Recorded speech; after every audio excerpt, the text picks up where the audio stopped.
Hello everyone. If you enjoy my channel, please support me with one like, one subscribe, and one share.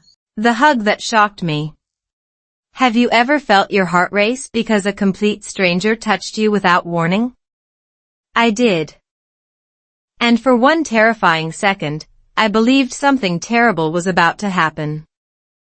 But what happened next completely changed the way I looked at people, love, marriage, and even myself. If you have ever felt lonely, emotionally exhausted, or wondered why your relationships slowly became quiet without a clear reason, stay with me. This true story from my life in the United States may surprise you. And if you are learning English, simply relax and listen. Sometimes the easiest stories teach the deepest lessons. One unexpected hug changed my family forever, but not in the way you might imagine. My name is Emily, and I have lived a very ordinary life in America. At least, that is what everyone around me believed. Every morning looked almost identical. I prepared breakfast, reminded my children about school, smiled politely at neighbors, answered emails, finished household chores, and waited for my husband to come home after work. From the outside, we looked like a happy family. We laughed in family photos. We celebrated birthdays. We said, "Have a nice day." We said, "See you tonight." But little by little, something invisible had disappeared from our home. It was not love. It was warmth. One afternoon, I stopped by a neighborhood community event after picking up my youngest child from school. The weather was beautiful. Children were laughing. Parents were chatting. Someone was playing soft country music. Everything felt peaceful until I accidentally dropped my grocery bag. Apples rolled across the sidewalk. A glass jar nearly broke. Before I could bend down, someone quickly gathered everything and stood in front of me. He smiled. Then he hugged me. Not for a long time. Only 2 or 3 seconds. But those seconds felt endless. My whole body froze. My mind shouted 100 questions at once. Why is this stranger hugging me? Did I know him? Was this normal? Should I step back? Should I say something? I could not even remember the simplest English sentence I had practiced that morning. Instead of saying, "Thank you," I just stared at him in complete silence. He gently stepped back, smiled again, and quietly said, "You looked like you needed one." Then he walked away. I stood there holding my groceries, unable to move. No one around us seemed surprised. No one stared. No one whispered. It was almost as if nothing unusual had happened. That confused me even more. During dinner that evening, I kept replaying the moment in my head. My husband noticed I was unusually quiet. He asked if everything was all right. I almost laughed because I honestly did not know the answer. I kept thinking about that stranger's words. You looked like you needed one. Did I? When was the last time someone hugged me simply because they cared? When was the last time my husband and I hugged without rushing somewhere? When was the last time I hugged myself with kindness instead of criticizing every mistake I made? That night, I could not sleep. I searched for simple English articles about American culture, hoping to understand what had happened. I learned a new phrase, "A hug can say what words cannot." The sentence was simple, but it stayed in my heart much longer than I expected. I had no idea that this tiny moment at a peaceful neighborhood event was only the beginning. Because just 3 days later, another unexpected hug would reveal a painful truth about my marriage. And force me to make the hardest decision of my life. I thought it was wrong. 3 days after that stranger hugged me, I discovered something even more shocking. It was not another hug. It was the silence inside my own home.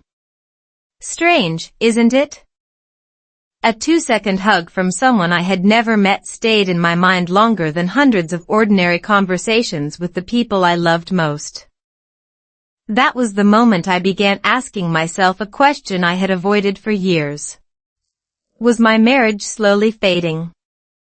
Not because we stopped loving each other, but because we stopped showing it?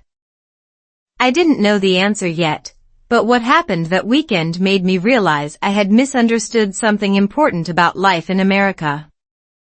Saturday morning arrived with bright sunshine. My husband suggested we visit a local farmer's market. It was one of our favorite weekend routines. Fresh fruit, homemade bread, flowers, musicians playing guitar, children running between colorful stands, it looked like a perfect day. Yet inside, I still felt distracted by the memory of that unexpected hug. I watched people more carefully than ever before. I noticed friends greeting each other with quick hugs. Grandparents hugged their grandchildren. 2 women laughed before hugging goodbye.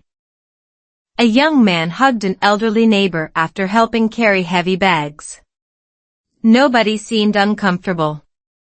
Every hug looked natural, respectful, and sincere. Slowly, I realized something I had never paid attention to before. In many American communities, a hug is often a simple expression of kindness, but it is never something people should expect or force. Respecting personal space and consent matters just as much as offering warmth. That balance fascinated me. While waiting in line for fresh coffee, an elderly woman smiled at me. "Beautiful morning, isn't it?" she asked. I smiled back and answered with one of my favorite simple English sentences. "Yes, it's a lovely day." If you are learning English with this story, that is an easy phrase you can use almost anywhere in daily life. She complimented my pronunciation, and for the first time that week, I felt unexpectedly confident. Sometimes improving your English is not about knowing difficult words. It is about having the courage to use simple ones. As we continued walking, my husband suddenly stopped to greet one of his coworkers. They laughed about work for a minute, then before saying goodbye, they gave each other a quick friendly hug. I stared at them. My husband turned around and noticed my surprised expression. "Pretty normal around here," he said with a smile. I nodded, but my thoughts were racing. Why did hugging friends seem so easy for him while our own relationship had become so careful, almost distant? We still cared about each other. We still worked as a team for our children. But somewhere along the way, affection had quietly disappeared without either of us noticing. That evening, after the kids had gone upstairs, I decided to do something unusual. I walked over to my husband while he was reading on the couch. My heart was beating much faster than it should have. Without saying anything, I gently wrapped my arms around him. He looked surprised for only a second before hugging me back. It lasted maybe 5 seconds. Nothing dramatic happened. No music played. No magical movie moment appeared. But I felt something I had not felt in a very long time. Peace. Then he softly whispered something that completely broke my heart. "I've been waiting for you to do that." In that instant, I realized the biggest misunderstanding in our marriage had never been about words. It was about the silence between them. And the next conversation we had would uncover a truth neither of us was prepared to face. My marriage was growing quiet. I thought the hardest part was over after my husband whispered, "I've been waiting for you to do that." I was wrong. Those 8 simple words stayed with me all night because they revealed something I had never expected. The real problem in our marriage was not a lack of love.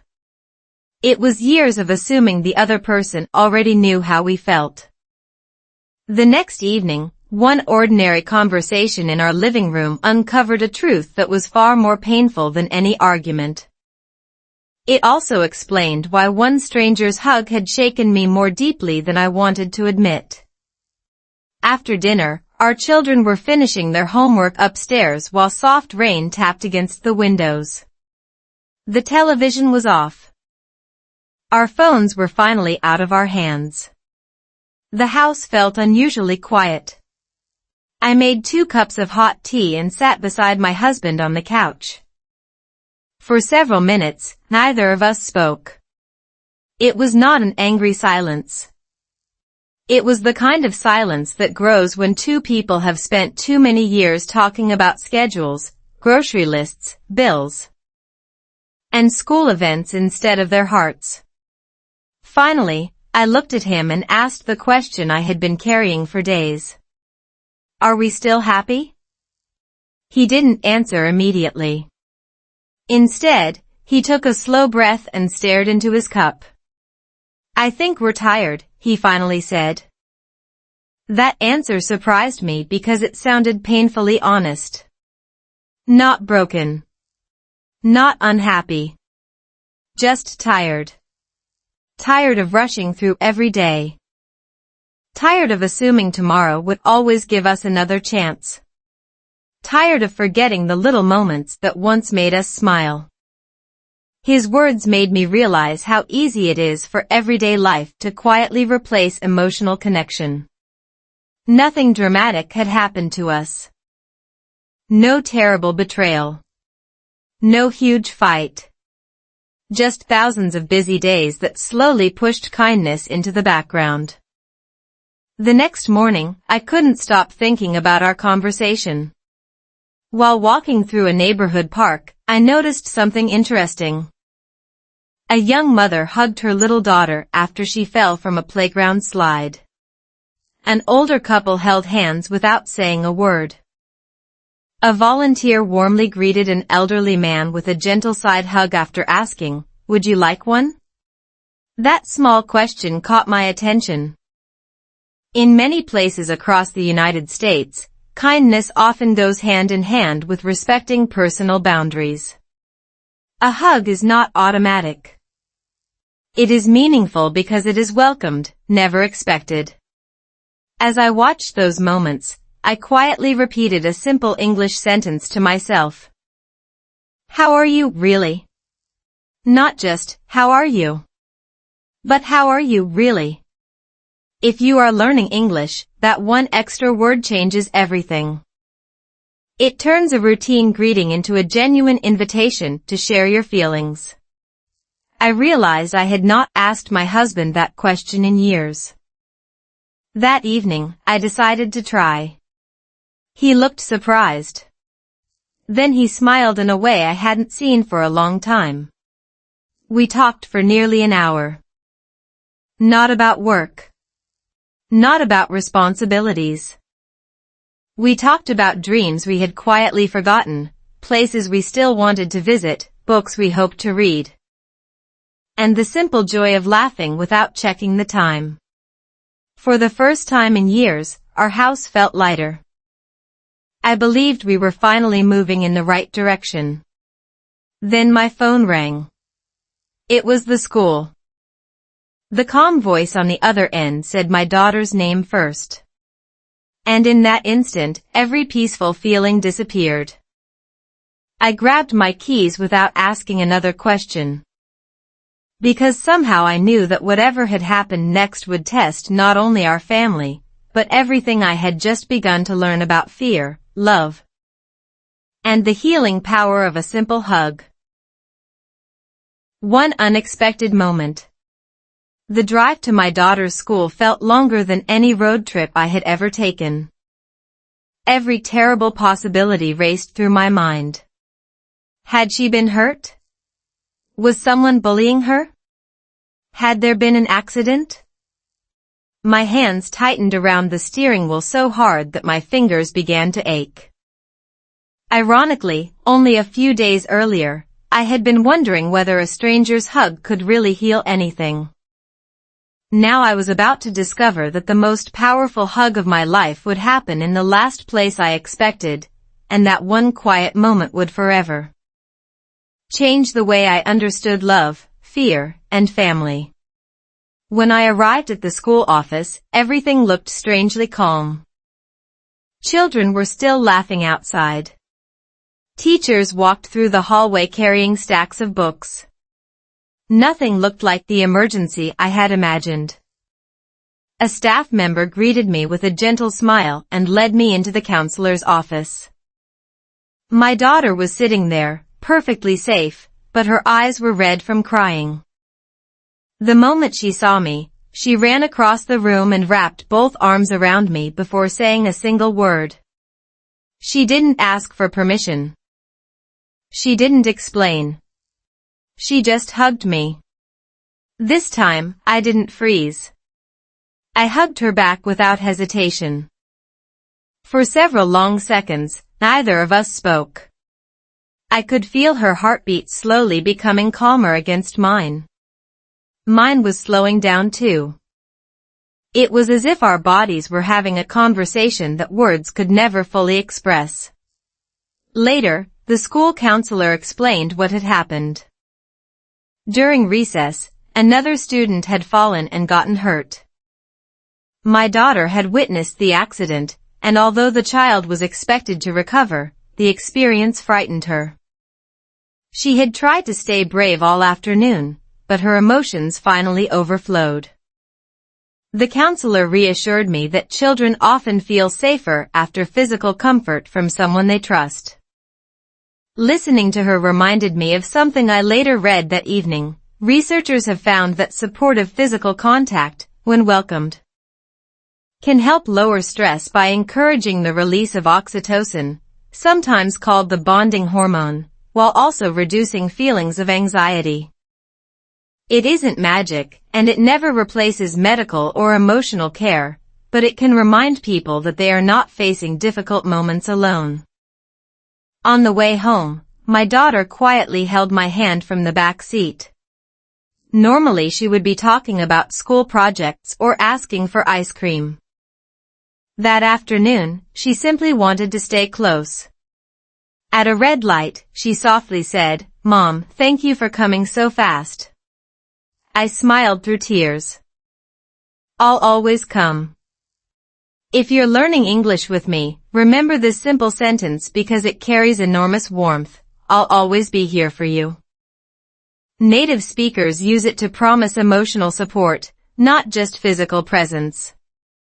It is one of the most comforting sentences you can say to someone you love. That evening, after dinner, my husband listened carefully as we told him the story.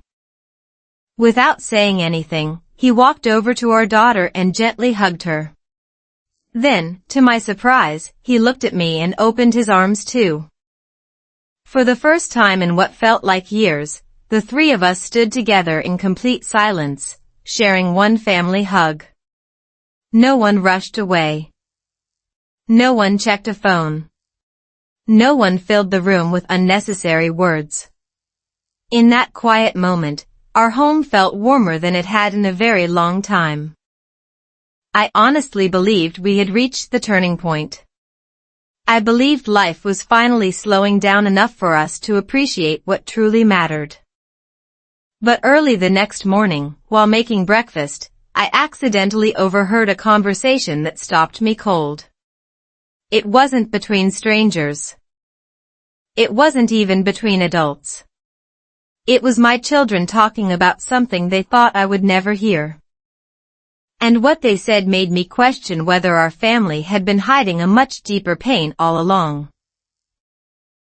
I changed before my family did. I thought my children didn't notice the distance growing inside our family. I couldn't have been more wrong. The conversation I accidentally overheard the next morning broke my heart more than any argument ever could. My son quietly asked his sister, "Why don't Mom and Dad hug each other like Emma's parents do?" My daughter didn't answer immediately. After a long silence, she whispered, "Maybe they're too busy." Those 4 words hit me harder than anything I had heard in years. We believed we were protecting our children from stress, but they had been watching everything.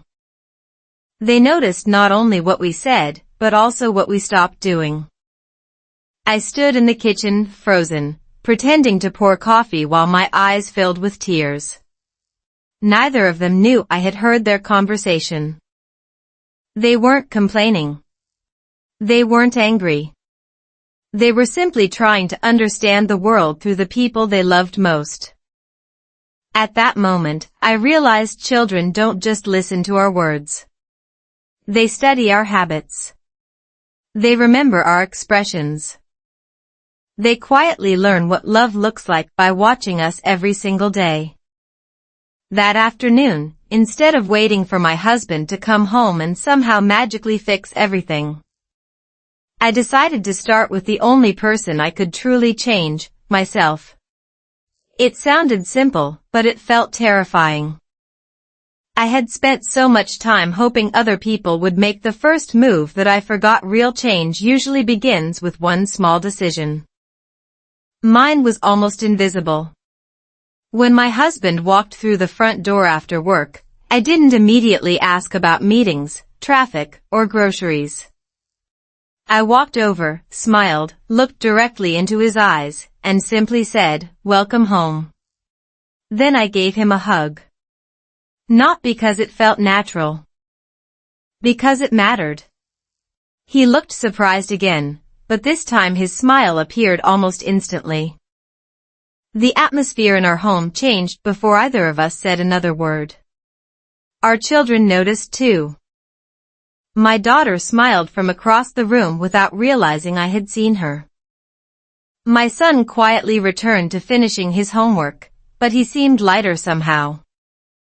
It amazed me how one small action could influence the emotional temperature of an entire house.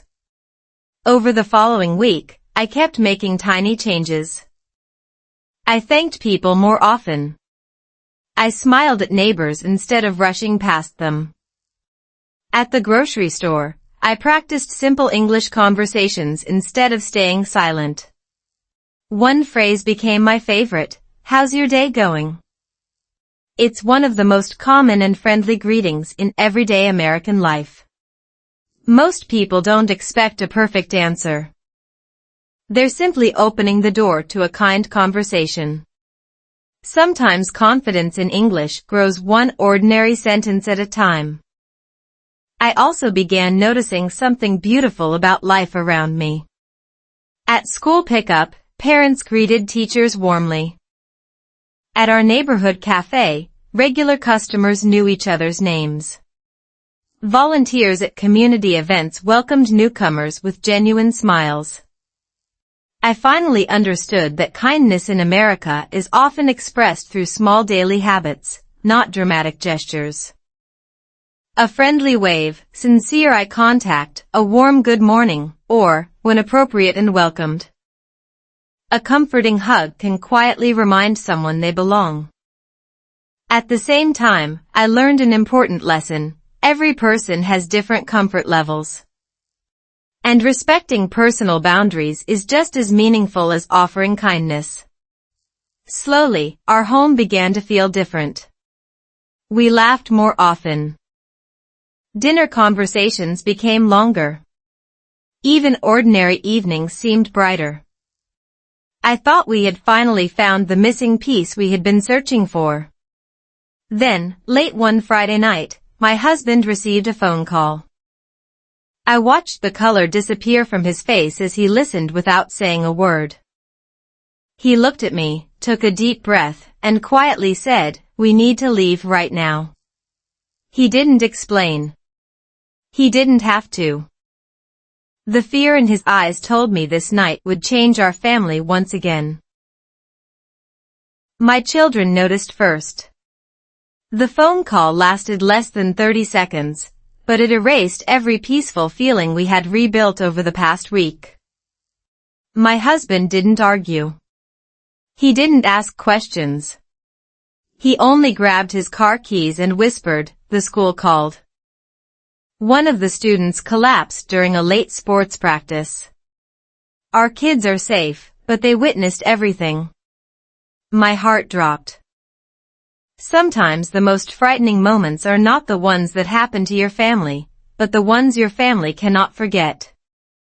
That night, I learned that children often hide fear behind quiet smiles, and that one simple act of love can become the safest place they know.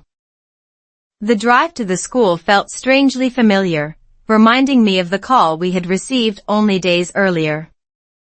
The parking lot was filled with parents arriving one after another. Some walked quickly. Others stood silently, trying to stay calm before seeing their children. The school staff handled everything with remarkable professionalism. We were informed that the student had received immediate medical attention and was expected to recover. Still, witnessing such an unexpected emergency had shaken many students emotionally. Physical danger had passed, but emotional fear lingered in the air. When my son saw us, he tried to smile. "I'm okay, Mom." Every parent knows those words. Sometimes they mean the exact opposite. I gently asked, "Are you really okay?" He looked away before answering. I didn't know people could fall down that fast. His voice cracked. For a moment, he wasn't trying to be brave anymore. He was simply a frightened child looking for reassurance. Without thinking, I wrapped my arms around him. This time, he hugged me tighter than he had in years. My daughter quietly joined us, and soon all four of us were standing together in the hallway. No one seemed embarrassed. Around us, other families were doing the same, talking softly, holding hands, comforting one another. It reminded me that in many American schools and communities, emotional well-being is taken seriously. Teachers, counselors, and parents often work together after difficult events, encouraging children to express their feelings instead of hiding them. Watching that gave me a deeper appreciation for how support is shown in everyday life. On the drive home, the children slowly began talking about what they had seen. We didn't interrupt them. We simply listened. That evening, I learned another important lesson. Sometimes the greatest comfort isn't having the perfect answer. It's being fully present. If you're learning English through my story, here's a beautiful everyday sentence you can remember. I'm here for you. Only 4 simple words, but they carry incredible emotional warmth. Native speakers use this phrase during both happy and difficult moments. It doesn't promise to solve every problem. It promises that no one has to face the problem alone. Over the following days, something unexpected happened inside our family. The children began hugging us more often before leaving for school. My husband started saying, "Love you, buddy," to our son without rushing out the door. I found myself smiling more naturally at neighbors, teachers, and cashiers. Not because life had suddenly become perfect, but because we had stopped taking ordinary moments for granted. Then one afternoon, while volunteering at a neighborhood charity event, I saw the same stranger who had hugged me weeks earlier. He recognized me immediately. He smiled. This time, I smiled first. Instead of feeling confused, I walked over and thanked him for helping me that day. He nodded gently before saying something I will never forget.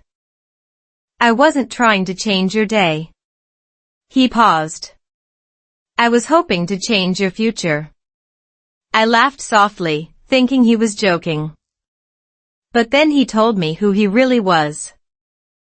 And suddenly, that mysterious hug from the beginning of my story made far more sense than I could ever have imagined.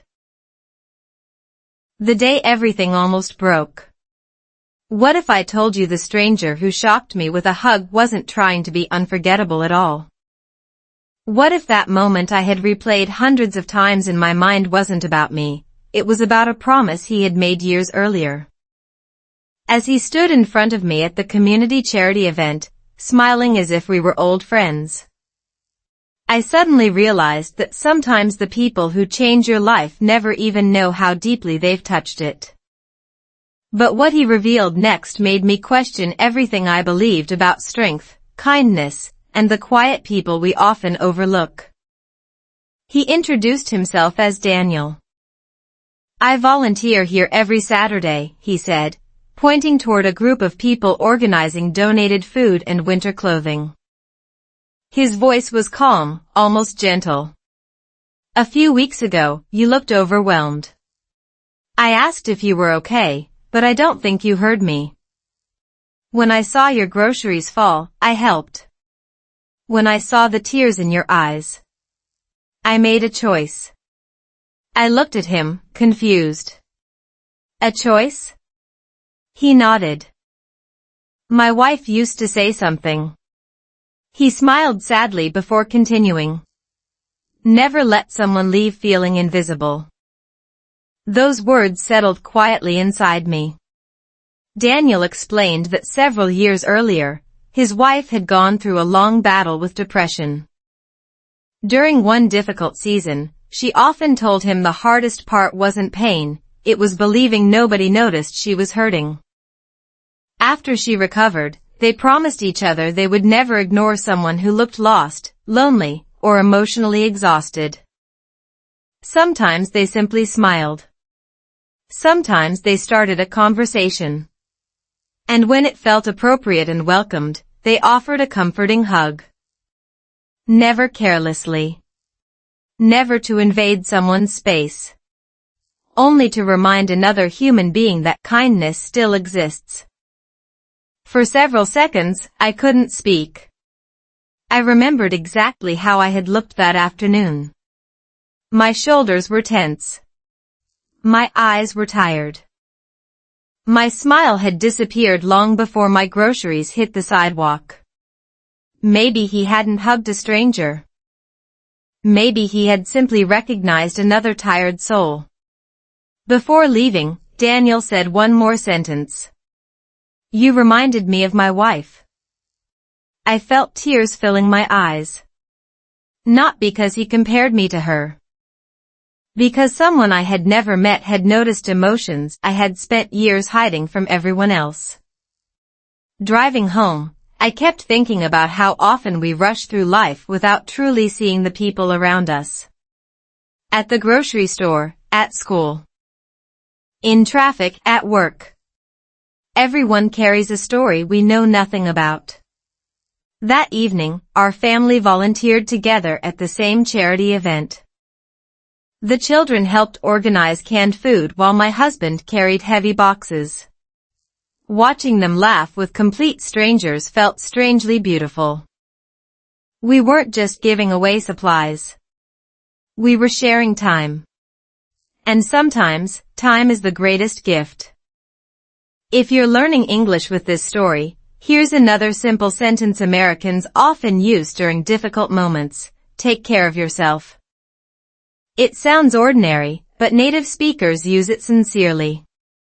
It means, your well-being matters.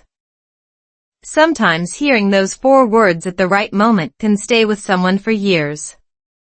As the event ended, a little boy accidentally dropped several boxes while carrying donated blankets. Without hesitation, my son walked over to help him. When they finished, the little boy smiled and asked, "Can I give you a hug?" My son looked at me first. I smiled and nodded gently. He answered, "Sure." The hug lasted barely 2 seconds. But as I watched, I realized something extraordinary. My children were no longer simply copying what we said. They were living what we had finally started practicing. I thought my heart couldn't feel any fuller. Then my husband quietly slipped a folded envelope into my hand. "I found this while cleaning the garage," he whispered. "It has your name on it." I opened it slowly. Inside was a handwritten letter from myself. I had written it years ago. And after reading the very first sentence, I understood that my greatest struggle had never been with strangers. It had always been with the woman staring back at me in the mirror. What Americans really mean. The letter inside that old envelope didn't contain a secret from someone else. It contained a truth I had hidden from myself. My hands trembled as I unfolded the yellowed paper. I had written it years earlier during one of the busiest seasons of my life, then completely forgotten it existed. The first sentence stopped me cold. If one day I forget how to smile, I hope someone reminds me that I deserve kindness too. I stared at those words in complete silence. Suddenly, the stranger's hug, my husband's quiet confession, my children's observations, and every emotional moment over the past few weeks connected like pieces of a puzzle I had never known I was solving. I sat alone on the back porch after everyone had gone to bed. The summer air was warm, and the neighborhood was peaceful. I read the letter again, this time more slowly. I had filled the pages with hopes that sounded almost unfamiliar now. I wanted to laugh more. I wanted to stop rushing through every day. I wanted my children to remember a home filled with warmth instead of constant busyness. Most of all, I wanted to become someone who made other people feel safe. Somewhere along the way, I had stopped becoming that woman. Not because life was cruel. Because life became crowded. The next morning, I decided not to hide the letter. Instead, I showed it to my husband over breakfast. He read every word quietly before looking at me with gentle eyes. "I think she's still here," he said. "Who?" "The woman who wrote this." His answer brought tears to my eyes because, for the first time in years, I believed him. That afternoon, while walking through our neighborhood, I began paying attention to something I had overlooked for a long time. People smiled at each other while walking their dogs. Neighbors waved from their front yards. Parents thanked crossing guards outside the elementary school. Volunteers greeted newcomers by name at the community center. None of these moments were dramatic. Yet together, they created something powerful, a culture where small acts of kindness quietly strengthened everyday life. I finally understood something important about living in America. It wasn't that Americans hugged strangers all the time. It was that many people tried to make others feel seen. Sometimes that happened through a smile. Sometimes through a conversation. Sometimes through a simple, respectful hug when it was clearly welcomed. And just as importantly, people respected personal boundaries. If someone preferred not to hug, that choice was accepted without judgment. Kindness and respect belong together. If you're learning English with me, here's another phrase you'll hear often in everyday conversations: "I appreciate you." It means more than saying, "Thank you." It tells someone that you truly value their effort, kindness, or presence. It's a beautiful sentence because everyone wants to feel appreciated. That evening, I decided to try something different with my children. Before bedtime, instead of asking the usual questions about homework or tomorrow's schedule, I asked, "What was the kindest thing someone did for you today?" The answers surprised me. My daughter smiled. My teacher noticed I looked nervous before my presentation and whispered, "You've got this." My son laughed. My friend shared his lunch because he thought I forgot mine. Then my husband looked at me and quietly said, "The kindest thing that happened to me today was watching you smile again." The room fell completely silent. For a moment, nobody reached for a phone. Nobody rushed to the next task. We simply enjoyed being together. I honestly believed our story had finally reached its happiest chapter. Then my daughter looked at me with a serious expression and asked one unexpected question.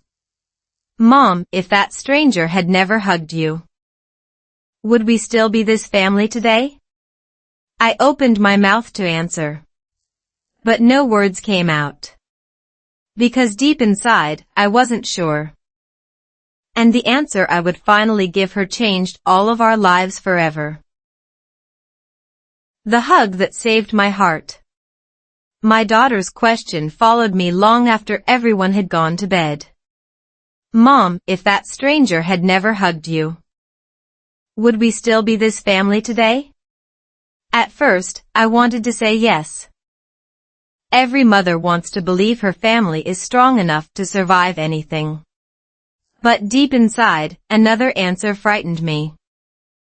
Maybe we would still be living under the same roof, yet slowly drifting into separate emotional worlds. That single question forced me to face a truth I had avoided for years. Sometimes a family doesn't fall apart because of one terrible event. Sometimes it quietly fades through 1,000 tiny moments of disconnection. The next morning, I invited my daughter to walk with me around our neighborhood before breakfast. The streets were peaceful. A few neighbors were walking their dogs, cyclists waved as they passed, and someone was watering colorful flowers in the front yard. It felt like an ordinary American morning, but my heart was carrying an extraordinary conversation. Finally, I answered her question. I don't think that hug saved our family. She looked confused. I smiled gently. I think it woke me up. She stayed silent, waiting for me to continue.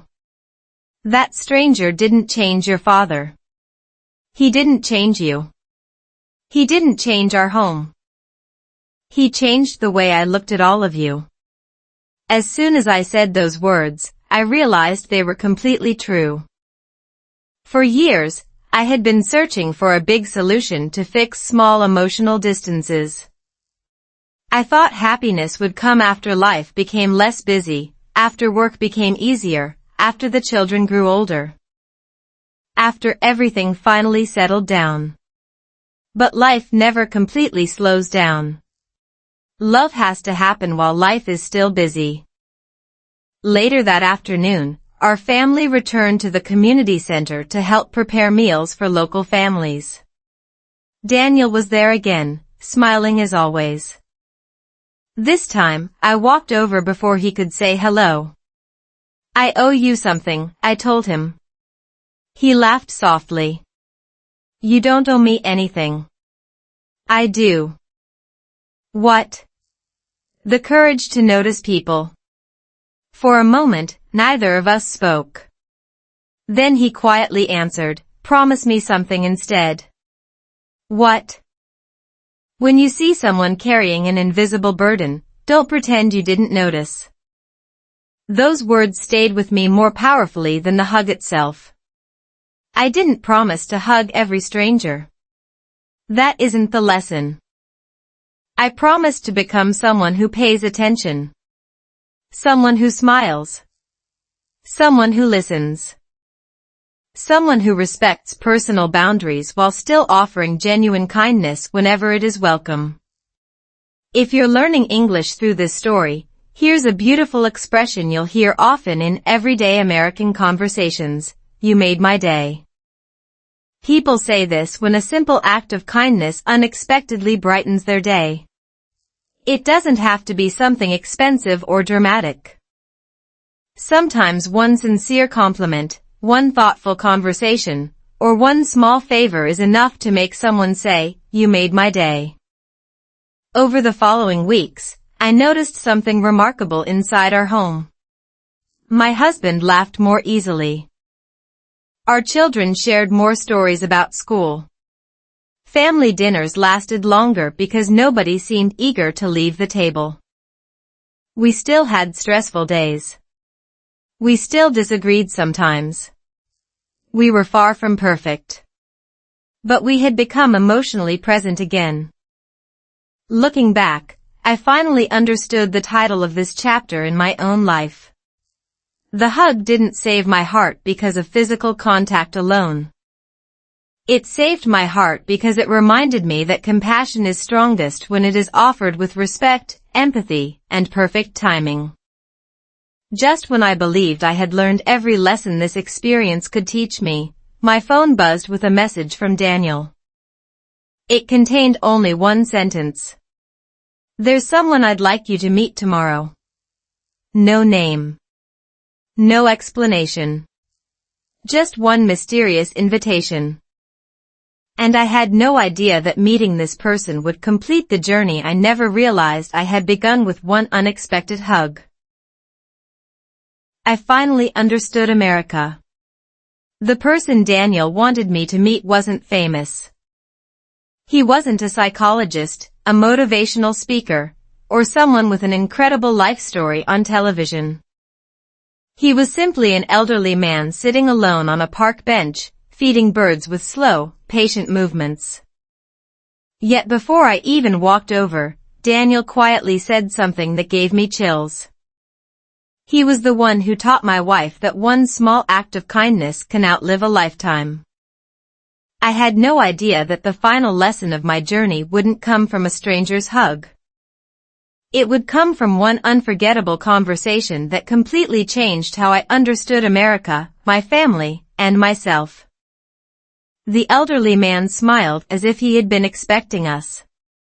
His name was Mr. Harrison. His handshake was gentle, and his eyes carried the peaceful confidence of someone who had lived through many difficult seasons. We sat together on the bench while children laughed at a nearby playground. The afternoon sun painted long shadows across the grass, and everything felt surprisingly calm. "I heard your story," he said softly. I smiled. "I think one hug changed my life." He shook his head with a kind smile. "No." I looked at him, confused. "It only opened a door." Those words stayed with me. He explained that throughout his life, he had watched thousands of people wait for a miracle while ignoring the tiny opportunities already in front of them. They waited for the perfect vacation to reconnect with family. They waited for retirement to slow down. They waited for someone else to apologize first. They waited for happiness to arrive someday.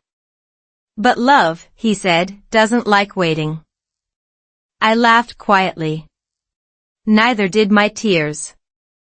As I drove home that afternoon through familiar American streets, I no longer saw only busy traffic, grocery stores, schools, and neighborhoods. I saw people carrying invisible stories. I saw parents trying their best. I saw tired workers hurrying home. I saw teenagers laughing with friends. I saw older couples walking hand in hand. I realized that behind almost every smile was a struggle nobody else could fully see. That understanding didn't make me sad. It made me kinder. If you're learning English with this story, I'd love to leave you with one simple sentence that native speakers often say to encourage someone. Be kind. You never know what someone is going through. The vocabulary is easy, but the meaning is powerful. It's a reminder that compassion can change an ordinary day into an unforgettable one. That evening, our family shared dinner together just as we always did. But something was different. Nobody rushed away. Nobody looked at a phone. My husband reached across the table and held my hand. My son smiled. My daughter quietly stood up, walked around the table, and hugged both of us. This time, I didn't think about cultural differences. I didn't think about fear. I didn't think about whether hugs were normal in America. I only thought about gratitude. Then my daughter whispered the words I will treasure for the rest of my life. Mom, our house feels warm again. In that moment, I realized the greatest lesson wasn't that Americans hug strangers. The real lesson was that genuine kindness, when offered with respect, empathy, and care for another person's boundaries, has the power to reconnect hearts that have quietly drifted apart. If this story touched your heart, I hope it also encourages you to notice the people around you, appreciate the small moments with your family, and keep practicing English one simple story at a time. Every sentence you learn is another step toward understanding not only a language, but also the people who speak it. That's all for today. I'll make many more stories like this in the future. Please subscribe so you don't miss the next one.